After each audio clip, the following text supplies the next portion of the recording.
Maayong buntag kaninyong tanan.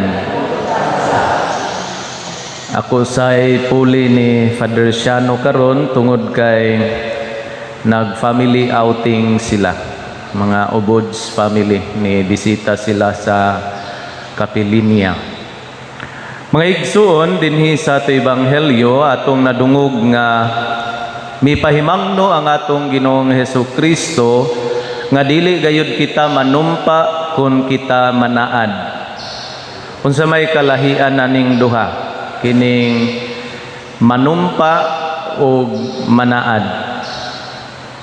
Siguro ang panaad mao ning gitawag sa English og mga promises. Apan ang panumpa mao ning we are taking an oath. Naay panultihon, promises are made to be broken. But oath, do not break your oath or you will go to jail. Muna kung muadto kag husgado, mahimo kang saksi, you make an oath before the judge. Unya, kung muhimo ka og panumpa, dili ka pwede makak. Pero nganong panaad pwede raman. Promises are made to be broken. Kanang sa kasal mga igsoon, non sa mana? Promises or it is an oath? An oath. Murag more or less parihara na pader. Pero klaro man kaayo ang mensahe sa atong Ginoong Hesukristo mga igsoon. Naatay palabra de honor. We honor our words. Kanang we become truthful, we become honest, we become sincere in our words.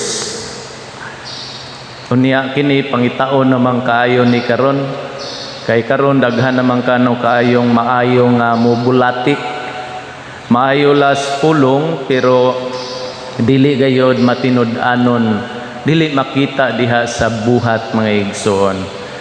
We can be colorful in our words but we are not sincere and honest. Matud pa mga igsoon, kung kita honest, when we become truthful in our words, when we become so sincere, ang mailhan kano nato nining maong tao kay aduna siyay integridad.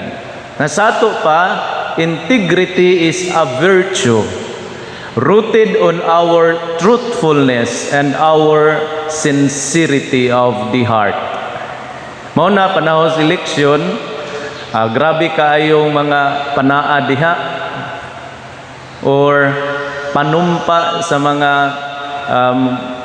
ganahan nga makakuha sa atong buto. Pero anaa ba ka sila'y integrity to fulfill their oath and promises to the people? Unsa may inyong tan-aw mga igsoon? Kanakahang ato nga gipang-elect diha are the people of integrity that is honest and sincere to their promises. Sa may inyong tanaw. Naman pader, panahon selection, tiinita linaban na yung maayo. Pero, nakakita baka ta sa ilang integridad. Palabra de honor or words, we honor our words mga igsoon is a sign of commitment. Not just an integrity, but our commitment to ourselves, to our oath and our promises. Kining integridad, kining commitment, mura manig mga virtues nga pangitaon na kaayo sa tao mga igsoon.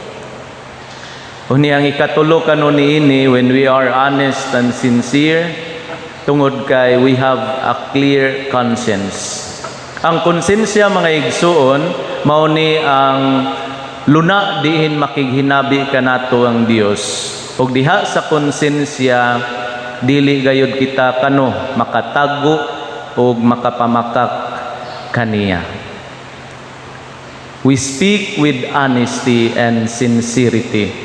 Yes, kung moingon ka nga yes. No kun moingon ka nga no. Kay naa pagali in between ni ana, kun duna gali mo pakapin ni ana, kana dili na kana iya sa Dios apan iya sa yawa.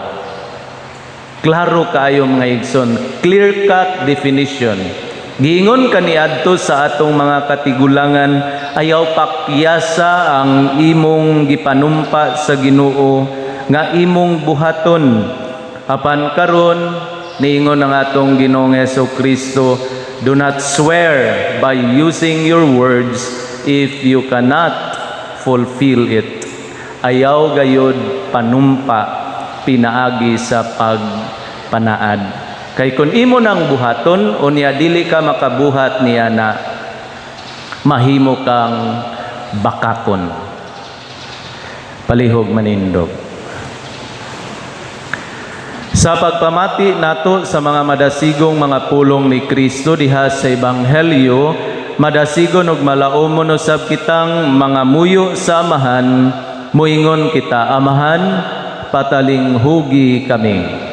Amahan, patalinghugi kami. Ngang nangalagad sa simbahan, magpadayon sa ilang mainitong pagpangalagad sa walay pagpaabot ug bayad, magampo kita sa Ginoo. Amahan, patalinghugi kami. Ngang matag nasod ug ang matag tao nga nagdumala niini, makabaton na og kalinaw, kahiusa ug gugma, magampo kita sa Ginoo. Amahan, patalinghugi kami. Nga pinaagi sa pangalian ni San Bernabe Apostol, ang mga masakiton sa atong banay, makabaton ug kaayuhan sa lawas ug kalag, ug magpadayon sa pag-ila ug pagdayeg sa buhi nga Dios, magampo kita sa Ginoo. Amahan, patalinghugi kami. Ngang mga misyonero lukop sa kalibutan, makadani og mas daghan pang katawhan, pinaagi sa ilang mga panig-ingnan sa pagtuo, paglaom ug paghigugma, magampo kita sa Ginoo. Amahan, patalinghugi kami. Alang sa World Meeting of Families nga pagahimuon sa Roma ug sa Archdiocesan Family Congress dinhi sa Sugbo karong Hunyo 22 hangtod 26 tuig 2022 nga unta mahimong malampuson, magampo kita sa Ginoo. Amahan, patalinghugi kami. Nga imo untang isipon nga takos ug mapuslanon alang kanamo nga si Teofilo kamumot sulugon sa Dios, mabayaw ngadto sa altar sa mga santos, magampo kita sa Ginoo. Amahan, patalinghugi kami.